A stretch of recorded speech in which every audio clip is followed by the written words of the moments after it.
नमस्कार। आज हम बात करेंगे राहुल गांधी मानहानि के केस में इनको 2 साल की सज़ा सुना दी है एक गुजरात की कोर्ट ने। अब ये जान करके हम क्या करेंगे? हमको ये नहीं जानना है कि सज़ा सुनाया गया है राहुल गांधी को। हमको ये जानना है कि टेक्निकलिटी क्या है? मतलब rules, regulation, CrPC, IPC code और कॉन्स्टिट्यूशन क्या कहता है? क्योंकि हम इंटरेस्टेड इनमें नहीं है कि इनको सज़ा मिल गई। क्योंकि अब ये बात हाईलाइट हो गई ना, तो यहाँ पे बात आ गया रिप्रेजेंटेशन ऑफ पीपल्स एक्ट 1951, आपका कॉन्स्टिट्यूशन, सीआरपीसी और आईपीसी। तो हम इस टेक्निकलिटी को समझने की कोशिश करेंगे कि आखिर राहुल गांधी को क्या क्या झेलना पड़ सकता है, मतलब इनके लिए कितनी प्रॉब्लम क्रिएट हो गई है और उसका कॉन्सिक्वेंसेस क्या है। और यहाँ से हम समझने की कोशिश करेंगे कि आपका पीपल्स रिप्रेजेंटेटिव एक्ट क्या है, सीआरपीसी और कॉन्स्टिट्यूशन इसके बारे में क्या कहता है। क्योंकि ये बात हाईलाइट हो गई ना न्यूज़ में, आपने अक्सर देखा होगा यूपीएससी के क्वेश्चन में, हमेशा आपने रिसेंटली न्यूज़पेपर में पढ़ा होगा। इससे आप क्या समझते हैं? तो इसलिए हमको राहुल गांधी में इंटरेस्ट नहीं है, हमको इंटरेस्ट है टेक्निकलिटी में, क्योंकि ये अभी हाईलाइट हो गया। तो इन्होंने एक बात बोली थी, मतलब इनको अंग्रेजी में ना इसको डिफेमेशन केस कहा जाता है। मतलब आप किसी का अस्तित्व बढ़ाइए, मतलब उसका फेम कीजिए, तो इन्होंने डिफेम कर दिया।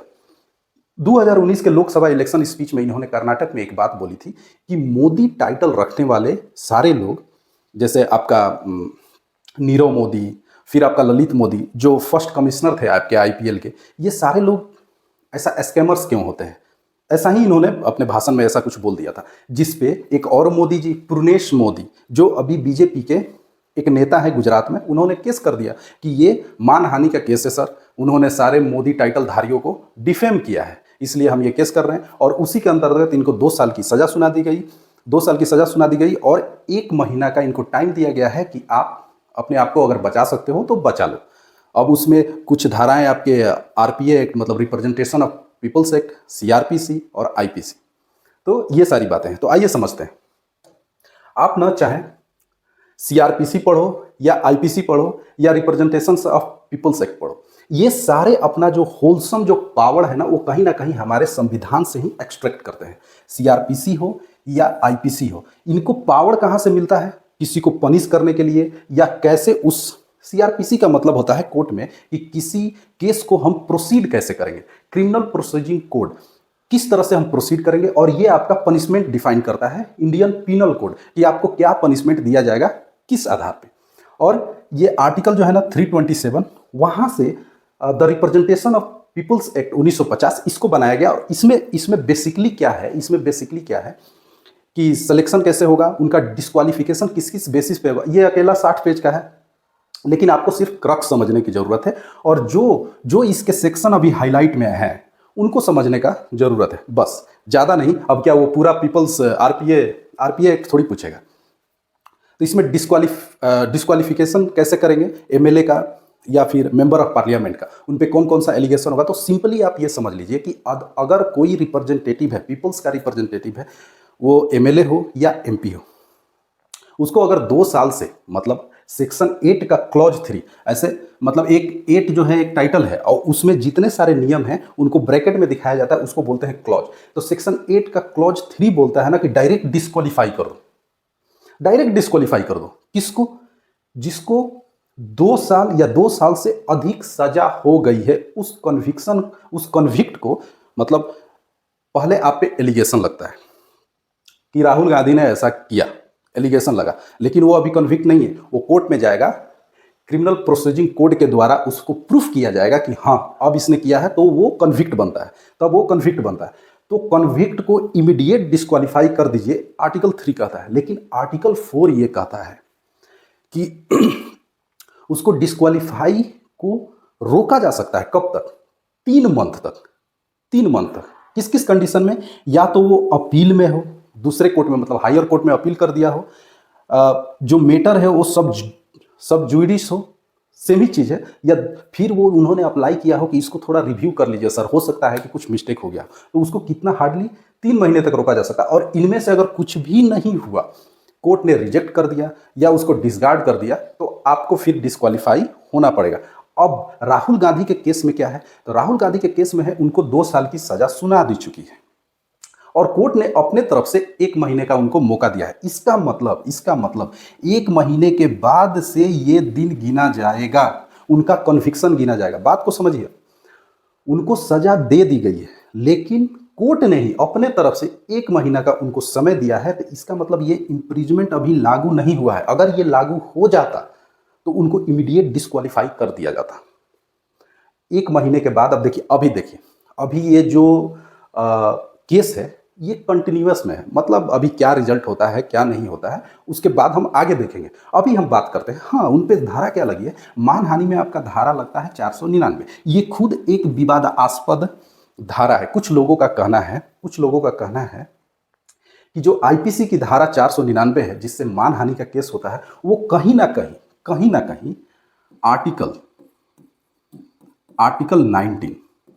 आर्टिकल 19 जो हमारा पार्ट 3 कॉन्स्टिट्यूशन का एक हिस्सा है।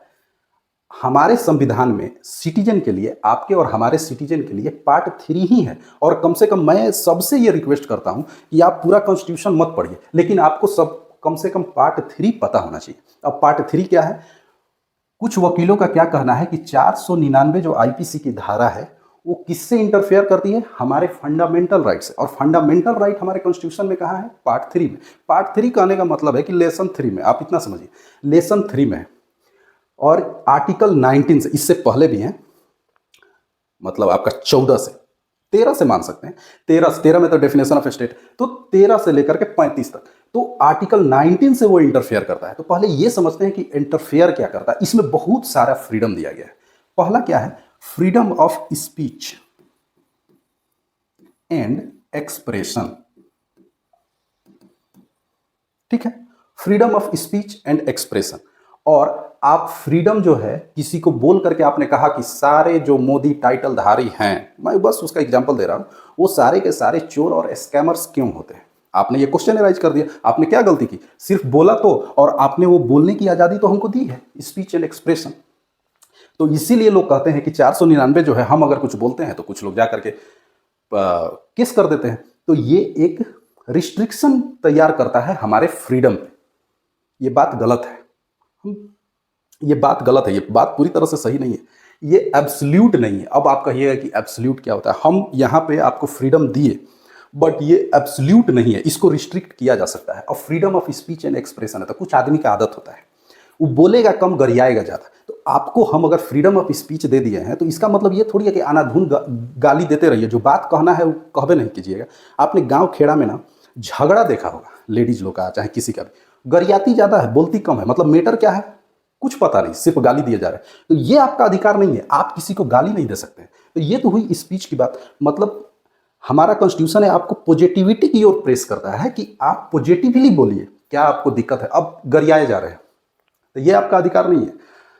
ये अच्छे से भी बोल सकते थे, इस तरह से बोल सकते थे। प्राइम मिनिस्टर मोदी के बारे में बोल सकते थे कि मोदी जी, आपको सोचना चाहिए कि सिर्फ मोदी ही क्यों एथी बनते हैं। हो गया, बात खत्म। उनको टोंटी करना था तो, लेकिन उन्होंने गलत तरीके से इसको रिप्रेजेंट किया, जिससे, क्योंकि सिर्फ प्राइम मिनिस्टर मोदी के पास ये टाइटल नहीं है। एक्चुअली क्या है ना कि ये कास्ट जो आता है, ये ओबीसी कैटेगरी में आते हैं। इनको हम ट्रेडिशनली तेली बोलते हैं, तेली। तो उनके बारे में उन सबका ऐसा हर्ट हो गया, तो इसलिए ऐसा। और एक्सप्रेशन का क्या मतलब है? एक्सप्रेशन का मतलब है कि हम बोल नहीं रहे हैं, बस अपना गुस्सा को एक्सप्रेस कर रहे हैं। पुतला बनाया, उसको जला दिया, हमने एक्सप्रेस किया। साइमन गो बैक, हमने एक्सप्रेस किया, तो उसको एक्सप्रेशन बोलते हैं। तो फ्रीडम है आपको स्पीच का और एक्सप्रेशन का। अब एक बात बताइए ना, आए दिन पुतला जलते रहता है, कोई अरेस्ट करता है क्या? कुछ अरेस्ट नहीं। तो जब आप स्पीच कर सकते हैं, अभी आर्टिकल 19 को समझ ही लेते हैं।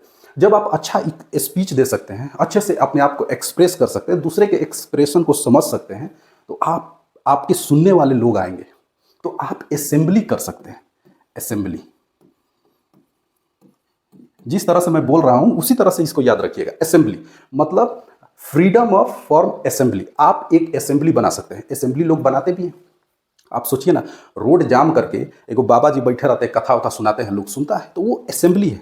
नेताजी लेक्चर देते हैं, भाषण देते हैं, स्पीच देते हैं, सारे लोग, आम पब्लिक सुनती है, तो वो असेंबली क्रिएट कर सकते हैं। तो आपका दूसरा, इसका क्लॉज 19 का क्लॉज 2 क्या कहता है? असेंबली। क्लॉज 1 क्या कहता है? Speech and expression. 2 क्या कहता है? असेंबली। अगर आप में इतनी अच्छी क्षमता है बोलने की, आप इतना खूबसूरती से बोलते हैं कि लोग आते हैं सुनने के लिए, तो आपने असेंबली बना दिया। तीसरा चीज क्या है? जब आपने असेंबली बनाया, तो आप एक ऑर्गेनाइजेशन बना लीजिए। ऑर्गेनाइजेशन बना लीजिए। जब आपसे आदमी जुड़ने लगे तो आप फिर ऑर्गेनाइजेशन बना लीजिए। Freedom to write, freedom to form a organisation, आपको ये कॉन्स्टिट्यूशन अधिकार भी देता है कि आप ऑर्गेनाइजेशन बना लीजिए। बीजेपी, आप, कांग्रेस, ये क्या है? ये एक ऑर्गेनाइजेशन ही तो है। कॉमन थिंकिंग के लोग, सेम टाइप के थिंक और विचार रखने वाले लोगों का एक ऑर्गेनाइजेशन ही है। अभी आप लेटेस्ट एग्जांपल ले सकते हैं अब बिहार स्वराज यात्रा का, जो एक ऑर्गेनाइजेशन ही बनाने की तो कोशिश कर रहे हैं प्रशांत भूषण जी, तो आप ऑर्गेनाइजेशन बना सकते हैं। अब यहाँ पे आप ऑर्गेनाइजेशन पॉजिटिविटी के लिए बनाइए, मतलब कि बेटरनेस के लिए होना चाहिए आम जनता का। अब यहाँ पे ऑर्गेनाइजेशन आप बनाइए कि भारत को बर्बाद करो ऑर्गेनाइजेशन, भारत तेरे टुकड़े होंगे ऑर्गेनाइजेशन, तो फिर गवर्नमेंट आपको सिखा देगी कि हम आपको राइट दिए हैं ऑर्गेनाइजेशन पॉजिटिव बनाने के लिए, ना कि इस देश को बर्बाद करने के लिए। तो ऑर्गेनाइजेशन आप बना सकते हैं, लेकिन अच्छा ऑर्गेनाइजेशन बनाइए। अब आपने ऑर्गेनाइजेशन बनाया तो चौथा क्या कहता है कि आप टूर कर सकते हैं, टूर कर सकते हैं, ट्रैवल कर सकते हैं within the territory of India. आपको फ्रीडम है ट्रैवल करने का विद इन द टेरिटरी, जितना geographical stretch, length and breadth है हमारे देश का, उसके कोने कोने में आप घूम सकते हैं। ये आपको अधिकार दिया गया है। लेकिन एक आदमी है, वो बोल रहा है कि नहीं, हम इसरो का लॉन्च पैड देखेंगे और वहां पर जाकर के खड़ा है। तो जो सेंसेटिव चीजें हैं वहां पर आप कैसे जा सकते हैं? यहां भी आपको रिस्ट्रिक्ट किया जाता है, मतलब कुछ रीजनेबल रिस्ट्रिक्शन हर क्लॉज पर आपको मिलेगा। किसी के बेडरूम में घुस जाइए, मतलब प्राइवेट जगह पे घुस जाइए, तो ये सब चीज़ें दिक्कत है। सेंसिटिव एरिया में अब कलाम द्वीप पे चले जाइए, बोलिए कि हम यहाँ पे मिसाइल जो टेस्टिंग रेंज है हम उसको देखेंगे और फोटो खिंचवाएंगे। क्यों? क्योंकि वहाँ तो टूर, फ्रीडम ऑफ ट्रेवल है, हमको तो धर के आपको बढ़िया से समझा देगा। सब होते हैं रूल्स रेगुलेशन लगे होते हैं। आर्मी का कैंटोनमेंट जोन है, तो वहाँ पे आप नहीं जा सकते ये कह करके कि हमको राइट टू ट्रैवल, फ्रीडम है हमको ट्रैवल करने का, तो आपको थूर देगा, बढ़िया से सलट के आ जाइएगा, ठीक है। और उसके बाद पांचवा, जब आप टूर एंड ट्रैवल कर सकते हैं तो आपको एक राइट दिया जाता है, freedom of residence. Residence, freedom of residence. अब आप कहे कि भाई हम महाराष्ट्र में रहते हैं, हमको अच्छा नहीं लगता, यहाँ पे गर्मी ज़्यादा पड़ती है और ठंडी आती नहीं, हम पहाड़ पे रहेंगे, ठीक है। शिमला में जाकर के आप पहाड़ पे रहिए। आपको पानी में रहने का मन करता है, ठीक है, आप अंडमान निकोबार जाकर के आइलैंड पे रहिए, कोई दिक्कत नहीं है, कहीं भी आप अपना रेसिडेंस बना सकते हैं। अब आप कहिएगा कि नहीं, राष्ट्रपति भवन के बगल में हम अपना रेसिडेंस बनाएंगे, तो बना लीजिएगा, ठीक है। फिर आपका रेसिडेंस हो जाएगा तिहाड़ जेल में, तो वही बात है। तो हर जगह आपका रिस्ट्रिक्शन है। अब आप कहिएगा कि हम बॉर्डर पे, मतलब इंडिया पाकिस्तान के बॉर्डर पे रेसिडेंस बनाएंगे, तो आपका रेसिडेंस कहीं और हो जाएगा। तो ये सारी चीजें हैं। छठा क्या कहता है कि रेसिडेंस अगर आप दूसरे जगह बना लिए, मतलब पॉजिटिवली अच्छे जगह, या तो आइलैंड पे या तो पहाड़ पे, तो आप क्या कीजिएगा, कुछ उस रेसिडेंस को चलाने के लिए कुछ ऑक्यूपेशन कीजिएगा, कोचिंग कर लीजिए, दुकान खोल लीजिए, तो आपको फ्रीडम है ऑक्यूपेशन का। क्या है? ऑक्यूपेशन का। एक सातवां भी था प्रॉपर्टी का, ये अब नहीं है। Right to property, freedom of property नहीं है, ये आपका फंडामेंटल, मतलब नैसर्गिक अधिकार नहीं है, ये आपका लीगल राइट है। मतलब जिस घर में आप रहते हैं वो आपका लीगली आपका घर है, वो आप ही का है। इसका मतलब ये नहीं है कि आप प्रॉपर्टी नहीं खरीद सकते, वो आपका एक लीगल अधिकार है, आप वहां पे रह सकते हैं, कानूनी अधिकार है। लेकिन पता चला कि वहां आपके घर के नीचे में ना पेट्रोलियम का बहुत बड़ा रिजर्व मिला। आप कहिएगा कि वो मेरा है, तो वो आपका नहीं है, वो गवर्नमेंट आके ले लेगी और आप कुछ नहीं कर सकते हैं, नकियाते रह जाइएगा, कुछ नहीं होगा। तो वो है राइट टू प्रॉपर्टी, आपका फंडामेंटल राइट नहीं है, आपका लीगल राइट है। तो ये अभी फंडामेंटल राइट्स में नहीं है। आपको क्या याद रखना है? सिर्फ ऑक्यूपेशन। कितने राइट हैं? 6। तो आर्टिकल 19 आपको सिर्फ 6 तरह की आज़ादी देता है, with reasonable restriction, with reasonable restriction. तो जो ये तथ्य रखते हैं कि 499 की जो धारा है, जो मानहानि का केस पे लगता है, उसमें 2 साल की सजा है, वो इसके साथ रिस्ट्रिक्ट कर रहा है। ये एक सबसे विवादास्पद आज तक का speech, right to speech and expression. आप हमेशा न्यूज में सुनिएगा कि गवर्नमेंट जो है वो गला दबा रही है, लोगों को एक्सप्रेस नहीं करने दे रहे हैं, ज़्यादा विवाद में रखा गया। और आर्टिकल 19 का जो क्लॉज 1 है ना, उसको खास करके कि गवर्नमेंट गला दबा रही है, गवर्नमेंट ऑपोजिशन को बोलने नहीं देती है, वगैरह वगैरह, बहुत सारा चीज़ होता है इस पर। लेकिन हम क्या बात कर रहे थे, अगर बात रिप्रेजेंटेशन एक्ट को लेकर के कहा जाए तो राहुल गांधी सिर्फ डिस्क्वालीफाई नहीं होंगे, उनको बार कर दिया जाएगा, रोक दिया जाएगा अगले 6 साल के लिए कि वो कोई भी चुनाव नहीं लड़ सकते हैं। कोई भी चुनाव नहीं लड़ सकते। आपको पता है 2013 में वो बिल फाड़ने वाला इंसिडेंट हुआ था, जिसमें राहुल गांधी ने एक बिल फाड़ते हुए प्रेस कॉन्फ्रेंस किया था। एक्चुअली क्या था, 2013 में लालू प्रसाद यादव को डिस्क्वालिफिकेशन से बचाने के लिए यूपीए गवर्नमेंट ने एक ऑर्डिनेंस पास करवाया था। अब ये ऑर्डिनेंस क्या होता है, तो ऑर्डिनेंस जो होता है ना, जो हमारे राष्ट्रपति हैं, वो बिना किसी से राय मशवरा और बिना डिस्कशन का, मतलब पार्लियामेंट को स्किप करके अगर आपको कोई लॉ लाना है तो वो डायरेक्ट राष्ट्रपति वो लॉ ला सकते हैं। उसको कहता है ऑर्डिनेंस प्रोमुलगेशन। तो यूपीए गवर्नमेंट ने आनंद फानन में एक ऑर्डिनेंस लाया था, जिसमें ये अमेंडमेंट किया गया था, वो इसी का था, आरपीए एक्ट का, कि किसी इलेक्टेड एमपी या लेजिस्लेटिव मेंबर को हम कैसे डिस्क्वालिफिकेशन से कुछ हद तक बचा सकते हैं, जिसको राहुल गांधी ने फाड़ दिया था। आज उसी की उनको जरूरत है। तो ये आपके जो प्रेसिडेंट है ना, राष्ट्रपति, वो 1 2 3 कितना जबरदस्त आर्टिकल है।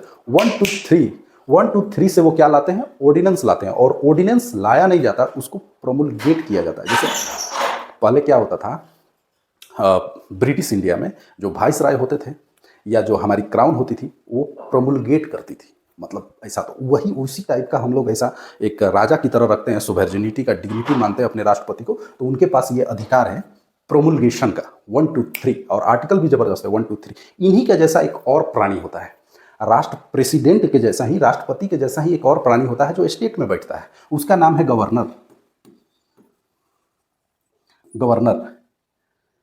ये जूनियर राष्ट्रपति हैं, मतलब स्टेट में बैठते हैं एक तरह से। अरे ऐसा लिखना मत, मैं बस समझाने के लिए बोल रहा हूँ। इन्हीं के जैसा ये भी पावर एंजॉय करते हैं। ये कहते हैं प्रोमुलगेशन ऑफ ऑर्डिनेंस 1 2 3, तो ये बोलता है 2 1 3। मतलब गवर्नर जो है एक स्टेट में लेजिस्लेटिव असेंबली को बाईपास करके, on the advice of chief minister, on the advice of prime minister, राष्ट्रपति on the advice of prime minister, governor on the advice of chief minister, promulgate कर सकते हैं आर्टिकल नंबर 213 से। ये 1 2 3, बस 1 और 2 को इंटरचेंज कर दीजिए, तो दोनों प्रोमुलगेट कर सकते हैं। मैंने सोचा बात निकली है तो ये भी आर्टिकल याद रख लीजिए। तो देखिए राहुल गांधी को क्या होता है, मतलब राहुल गांधी का क्या होता है। आपको इसमें अगर कोई दिक्कत हो तो बता सकते हैं। मतलब आपको सिर्फ इतना याद रखना है कि जो रिप्रेजेंटेशन एक्ट का है, उसके आर्टिकल 3 क्या कहता है, मतलब सेक्शन 8 क्लॉज 3 आर्टिकल क्या कहता है कि डायरेक्ट डिस्क्वालीफाई करो।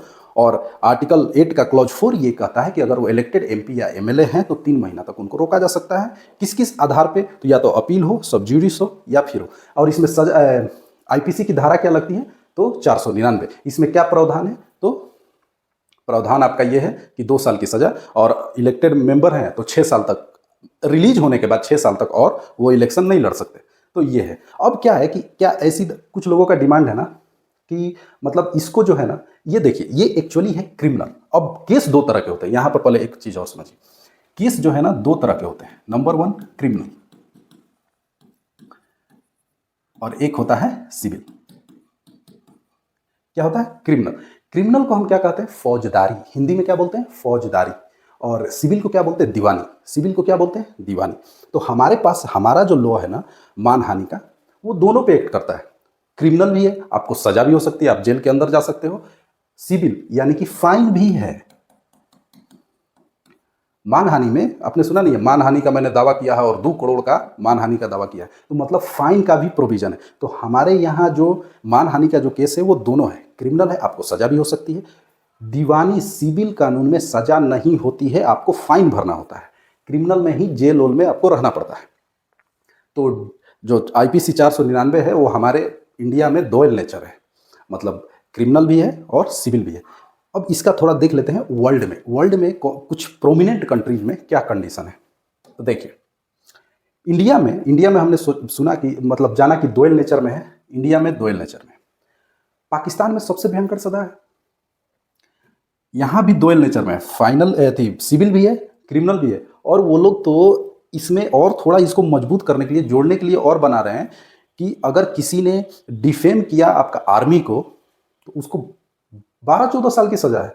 सबसे जबरदस्त तो बांग्लादेश में है। यहाँ पे तो इंटरनेट के द्वारा भी, मतलब ऑनलाइन भी किसी का आपने मानहानि कर दिया तो उसका भी सजा है। यहाँ पे 1 करोड़ बांग्लादेशी टाका तक फाइन है।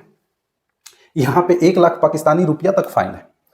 अब जान लेते हैं थोड़ा यूएसए में। यूएसए का जो फेडरल है, मतलब सेंटर की जो गवर्नमेंट है, वो मानहानि को सिविल की नज़र से देखती है, लेकिन इसके बहुत सारे जो स्टेट हैं, लमसम 24 स्टेट हैं, जो उसको क्रिमिनल की तरह देखते हैं, एक ही धारा को, मानहानि को। ऑस्ट्रेलिया, न्यूजीलैंड दोनों है, यहाँ पे क्रिमिनली भी आप उसको इंजॉय किया जाता है, मतलब क्रिमिनल प्रोसीडिंग के द्वारा भी देखा जाता है और सिविल प्रोसीडिंग के द्वारा भी देता है, मतलब फौजदारी। ओवरऑल मेरा कहने का मतलब ये है कि वर्ल्ड में जो भी प्रोमिनेंट कंट्री, यूरोप वगैरह में, इंग्लैंड वगैरह में, इसको इंग्लैंड में पूरी तरह से, यूके में, खास करके ब्रिटेन में इसको हटा दिया गया है। तो हमारे देश में भी ये डिमांड उठ रहा है कि मानहानि के जो दावा है उसको हटा दिया जाए, लेकिन ये कहीं ना कहीं जल्दीबाजी होगी।